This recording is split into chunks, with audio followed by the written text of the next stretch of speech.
Boa tarde, galera. Estamos chegando para mais uma edição do Vandeco News no canal do Vandeco, o canal que mais cresce na internet.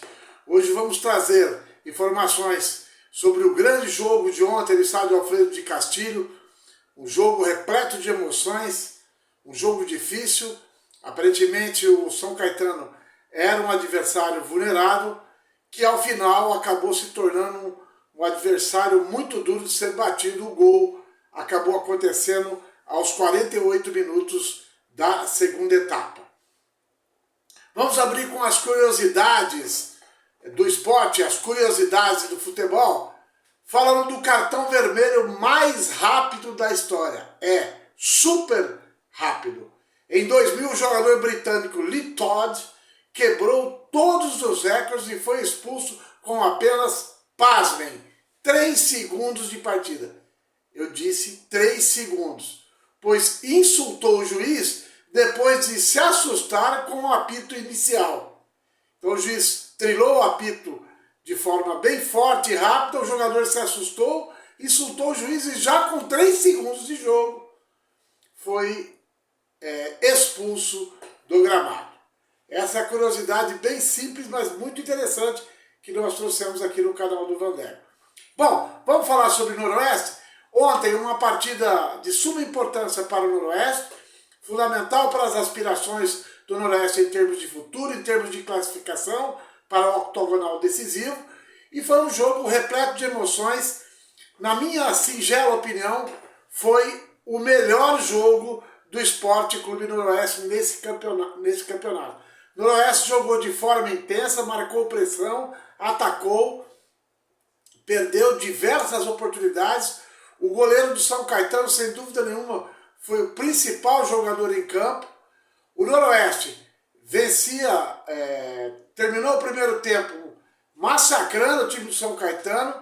São Caetano não oferecia resistência, porém, muitas oportunidades perdidas, não pela incompetência dos atacantes, mas sim pela competência do goleiro do São Caetano. Segundo tempo, o Noroeste voltou mais intenso ainda e acabou fazendo o gol e dando uma certa tranquilidade. Naturalmente, com a saída do Carlão, o time recuou um pouco e o São Caetano, num lance inusitado, 2 bolas de cabeça na entrada da área, o jogador pegou um chute de primeira, a bola foi bem no canto do goleiro Pablo, que apesar da sua estatura elevada e da sua envergadura, não conseguiu seguir.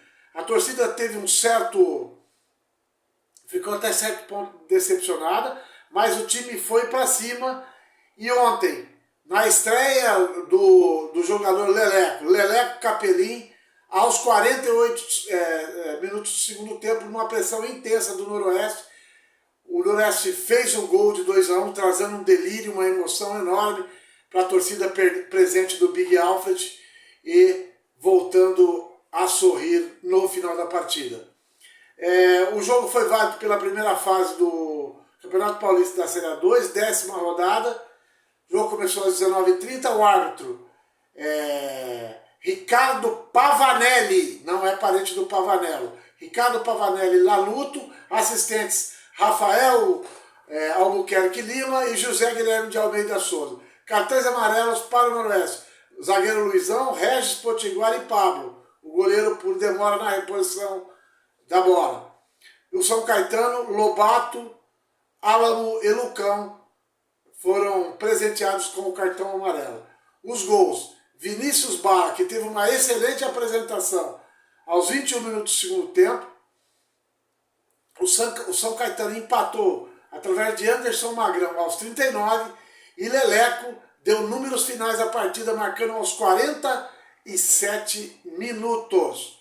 O público, 2.670 pagantes. Apesar do grande movimento que a diretoria fez, o público não foi esperado. E já aproveito a oportunidade que nós estamos falando de público. Para o próximo domingo, jogo às 15h30 no Big Alfred, no Alfredão. Esperamos um grande público para presentear o Esporte Clube Noroeste, que faz uma ótima campanha de recuperação no Alfredão.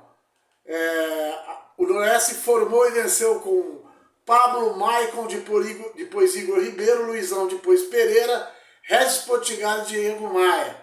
João Egito, que teve uma boa partida também, Jonathan Paulista, depois Igor Pimenta, Eric Varão, Vinícius Bala, depois Carlinhos, Carlão, depois Leleco, Luiz Thiago, o técnico Moisés Egert, o Guardiola Caipira.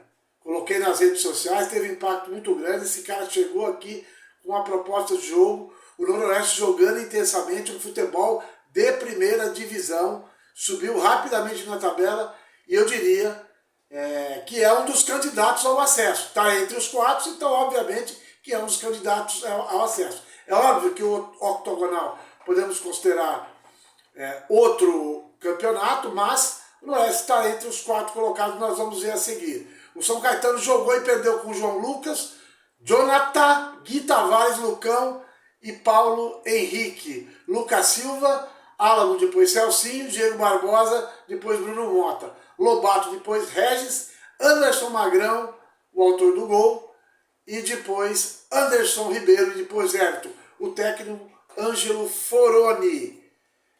Além do jogo Noroeste 2, Azulão 1, tivemos Linense 0 na terça-feira, Ponte Preta 2 no Gilbertão. O Comercial empatou com a fraca Amatonense, isso derrubou o técnico do Comercial. O Juventus, como eu falei ontem, perdeu em casa, 2-1 para o péssimo Oeste de Barueri. Eu disse para vocês que o Juventus tem feito ótimos resultados fora de casa, no esquema pega-ratão, joga retancado, jogando no contra-ataque, venceu aqui em Bauru por 3-0, empatou com a Ponte, ganhou lá em Taubaté, utilizando esses esquemas, mas que em casa, na Rua Javari, no estádio Conde Rodolfo Crespi, não está vencendo. Vitória do Sport Clube Noroeste sobre o São Caetano por 2-1. O 15 de Piracicaba apenas empatou em casa com o fraco Lemense também. O Novo Horizontino, que vem numa campanha muito boa, venceu o Rio Claro por 4-1. Velo Clube venceu o Sport Clube Taubaté por 1-0. E a Portuguesa Santista num jogo muito estranho, num pênalti que não foi, na minha singela opinião, vi aí os lances ontem, e o segundo gol saiu quase a 50 minutos do segundo tempo. Tem uma reclamação por parte da diretoria do Primavera, que a Federação Paulista está apurando. O pessoal foi ameaçado na tribuna reservada para a diretoria do Primavera de Indaiatuba. Os seguranças da Briosa ameaçaram a diretoria da Portuguesa Santista. Antigamente isso era comum no futebol, né? Você ia nas cidades aí, havia uma pressão total. Nos dias de hoje isso não se vê mais, mas lá em Santos aconteceu. E deve ser por isso que a Santista tem ganhado a maioria dos jogos em Eurico Mursa. E o Noroeste vai jogar lá. Espero que a federação apure isso. Talvez a Portuguesa perca o mando de jogo. Tomara que perca o mando de jogo contra o Noroeste. A classificação da Série A2. Ponte Preta em primeiro lugar com uma ótima campanha, 25 jogos com 8 vitórias. Depois a Portuguesa Santista com 22, mais 7 vitórias. Novo Horizontino em terceiro, também com 22 e mais 7 vitórias, ganha no saldo de gols da Portuguesa. Perde, aliás, do saldo de gols da Portuguesa, que tem 10, Novo Horizontino tem 9 gols de saldo.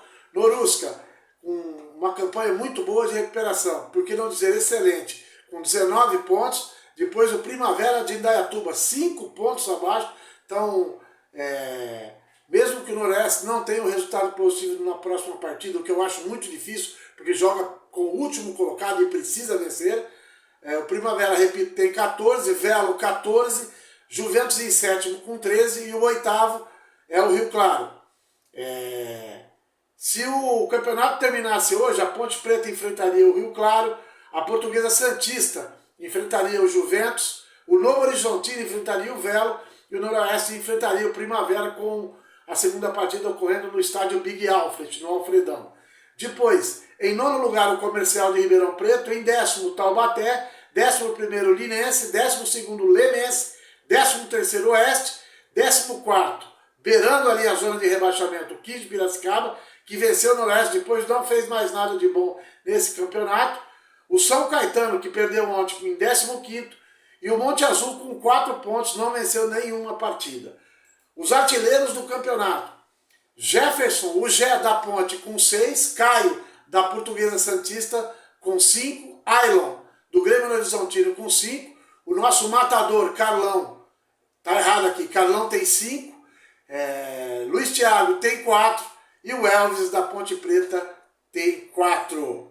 É isso então que tínhamos de Esporte Clube Noroeste, né?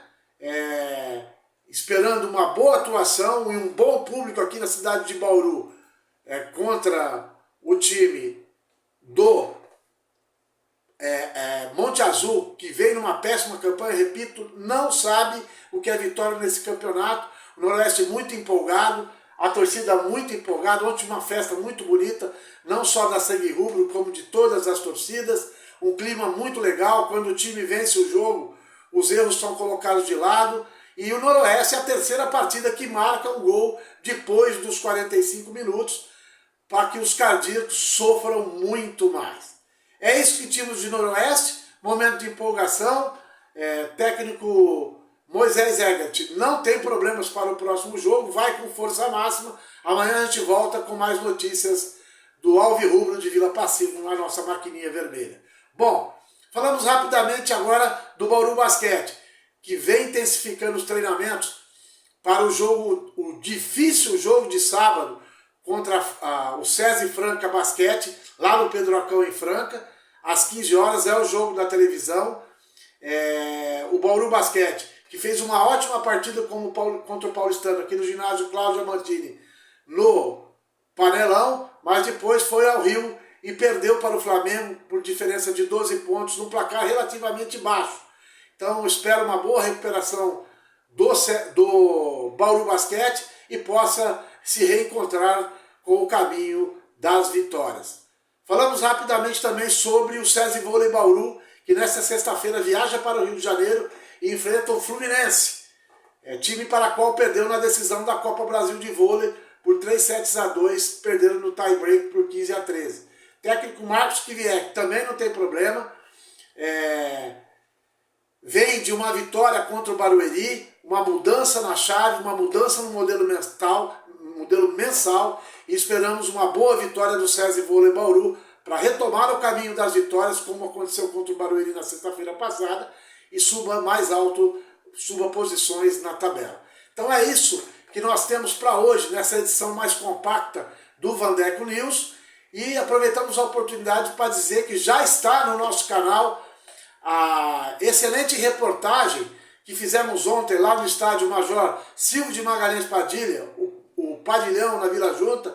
Falamos com essa lenda do futebol amador da cidade de Bauru, o fundador do Ressaca Futebol Clube, o Jairson Carneiro, o Corcel, que contou pra gente aí esse trabalho que ele faz com a comunidade, com os garotos, dando aulas de futebol.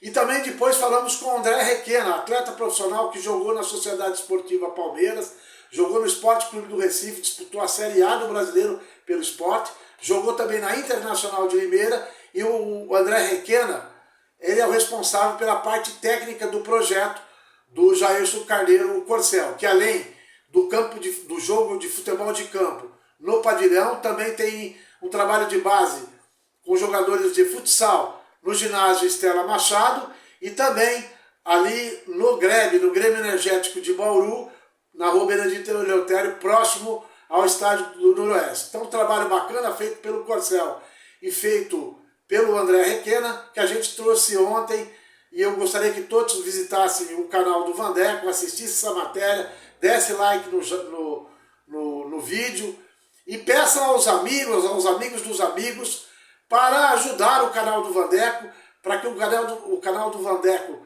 seja turbinado no YouTube, aumente o número de inscritos. E hoje, ainda ontem, nós recebemos uma estatística do YouTube, já temos mais de 10 mil visualizações no canal do Vandeco, isso é muito importante.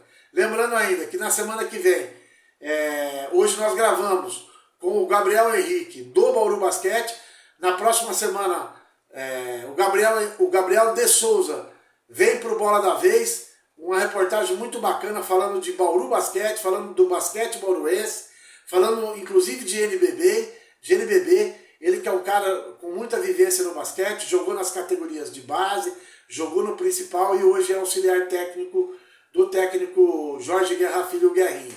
Então agradecemos a todos por essa audiência, fiquem com Deus e voltamos amanhã com mais uma edição do Vandeco News. Lembrando que o canal do Vandeco é o show do esporte.